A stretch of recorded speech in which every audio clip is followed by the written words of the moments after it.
contemplation I do not know. I once asked him by what means he had attained to that astonishing knowledge of our language, by which he was enabled to realize a design of such extent and accumulated difficulty. He told me that it was not the effect of particular study, but that it had grown up in his mind insensibly.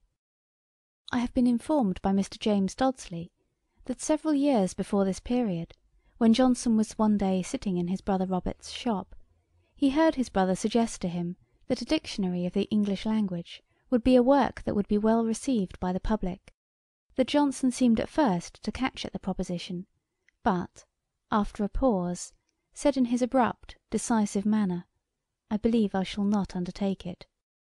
That he, however, had bestowed much thought upon the subject before he published his plan is evident from the enlarged, clear, and accurate views which it exhibits, and we find him mentioning in that tract that many of the writers whose testimonies were to be produced as authorities were selected by Pope, which proves that he had been furnished, probably by Mr. Robert Dodsley, with whatever hints that eminent poet had contributed towards a great literary project that had been the subject of important consideration in a former reign.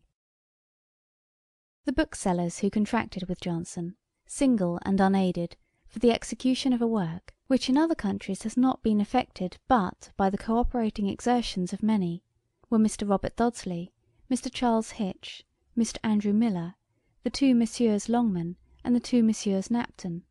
The price stipulated was £1,575. The plan was addressed to Philip Dormer, Earl of Chesterfield, then one of His Majesty's principal Secretaries of State, a nobleman who was very ambitious of literary distinction, and who, upon being informed of the design, had expressed himself in terms very favourable to its success. There is, perhaps, in everything of any consequence, a secret history which it would be amusing to know, could we have it authentically communicated. Johnson told me, "Sir, the way in which the plan of my dictionary came to be inscribed to Lord Chesterfield was this. I had neglected to write it by the time appointed. Dodsley suggested a desire to have it addressed to Lord Chesterfield. I laid hold of this as a pretext for delay, that it might be better done, and let Dodsley have his desire. I said to my friend Dr. Bathurst, 'Now if any good comes of my addressing to Lord Chesterfield, it will be ascribed to deep policy, when in fact it was only a casual excuse for laziness.'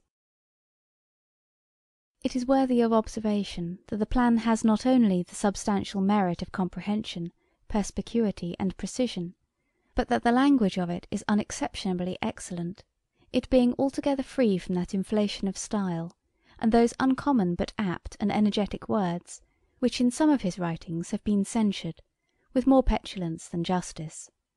And never was there a more dignified strain of compliment than that in which he caught the attention of one who, he had been persuaded to believe, would be a respectable patron.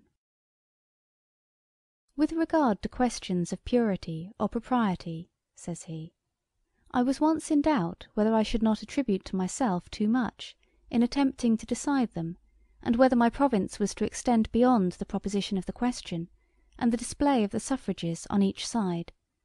But I have been since determined by your Lordship's opinion to interpose my own judgment, and shall therefore endeavour to support what appears to me most consonant to grammar and reason.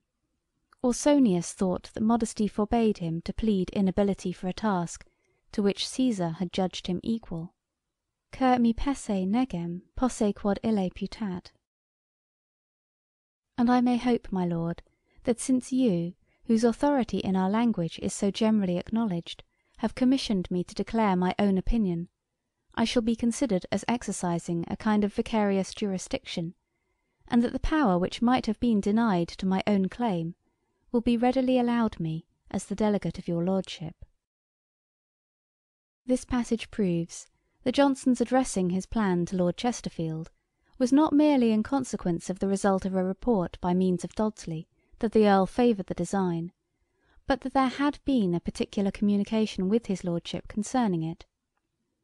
Dr. Taylor told me that Johnson sent his plan to him in manuscript for his perusal, and that when it was lying upon his table, Mr. William Whitehead happened to pay him a visit, and being shown it, was highly pleased with such parts of it as he had time to read, and begged to take it home with him, which he was allowed to do; that from him it got into the hands of a noble lord, who carried it to Lord Chesterfield. When Taylor observed this might be an advantage, Johnson replied, "No, sir, it would have come out with more bloom if it had not been seen before by anybody." The opinion conceived of it by another noble author appears from the following extract of a letter from the Earl of Orrery to Dr. Birch: Caledon, December 30th, 1747. I have just now seen the specimen of Mr. Johnson's Dictionary, addressed to Lord Chesterfield. I am much pleased with the plan, and I think the specimen is one of the best that I have ever read.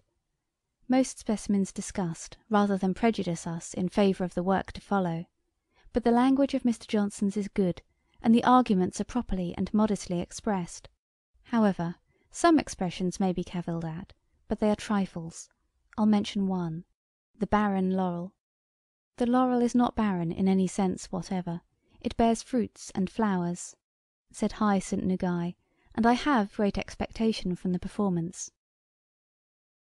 That he was fully aware of the arduous nature of the undertaking he acknowledges, and shows himself perfectly sensible of it in the conclusion of his plan, but he had a noble consciousness of his own abilities, which enabled him to go on with undaunted spirit.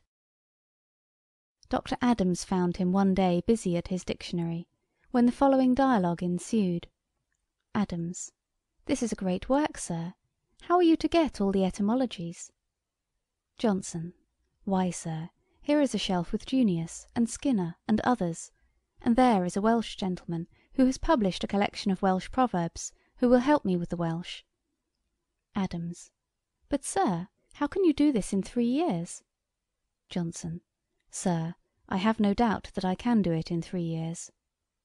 Adams: "But the French Academy, which consists of 40 members, took 40 years to compile their dictionary." Johnson: "Sir, thus it is.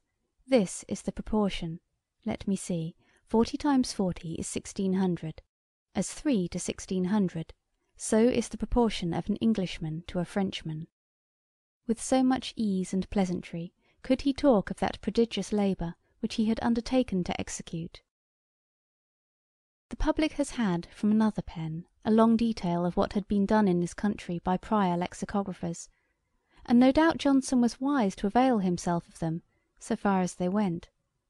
But the learned yet judicious research of etymology, the various yet accurate display of definition, and the rich collection of authorities were reserved for the superior mind of our great philologist.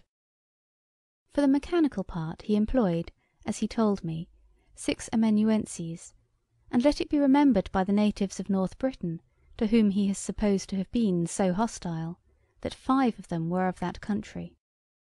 There were 2 Messieurs Macbean, Mr. Shiels, who we shall hereafter see partly wrote the Lives of the Poets, to which the name of Cibber is affixed; Mr. Stewart, son of Mr. George Stewart, bookseller at Edinburgh, and a Mr. Maitland.